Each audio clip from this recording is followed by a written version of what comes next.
All right, we're going to break down a really interesting sermon today. It's got a mix of some pretty surprising things. A direct command to get rich, a bold claim of authority, and believe it or not, a sales pitch. So let's just dive right into what the source material shows us. Okay, let's kick things off with the most jarring line from this whole sermon. The source says this was delivered with some real force.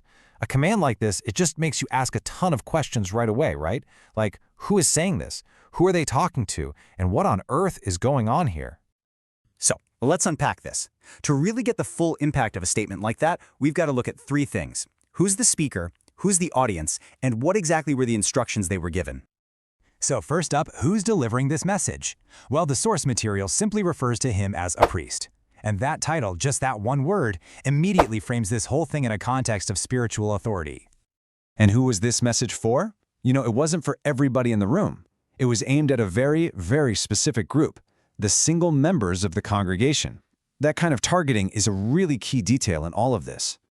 And here are the full, unfiltered instructions. This was not vague at all. First, the single members were told, hey, stop asking the church for handouts. Then came that loud command, get rich. And what were they supposed to do with that new wealth? Well, they were told to take the priest and his wife to lunch, with the very clear, very emphasized condition, you're paying. So how in the world do you justify a demand like that from a pulpit?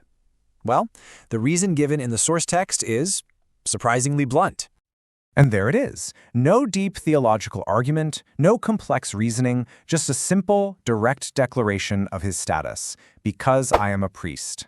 This isn't just a reason, you see, it's a claim. It's a claim to a special kind of authority that, in his mind, gives him the right to make these demands. Now, this claim to special personal authority, it creates a pretty big conflict. The source material actually contrasts the speaker's personal claim with the concept from Scripture, and this is where the whole thing gets really, really interesting. In this slide just lays out that conflict perfectly. On one side, you have the speaker's claim, I am a priest, singular. On the other side, you have the scriptural text that says you are a royal priesthood, plural. The difference there is massive, right? One implies a special status for just one person, while the other suggests it's a shared status for everyone. So what does that term royal priesthood actually mean? Well, it's this idea that the priesthood isn't some exclusive club for a select few. It's a shared identity for the entire community of believers. And the implication of that is huge because it suggests that things like spiritual access and responsibility belong to everybody. So the speaker's claim of having this exclusive authority, it's a direct challenge to that whole collective idea.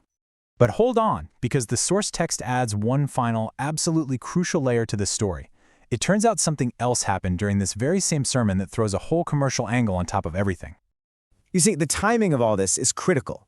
The command to get rich and pay for lunch didn't just happen in a vacuum. So we have to ask the question, what was going on right before this directive was issued?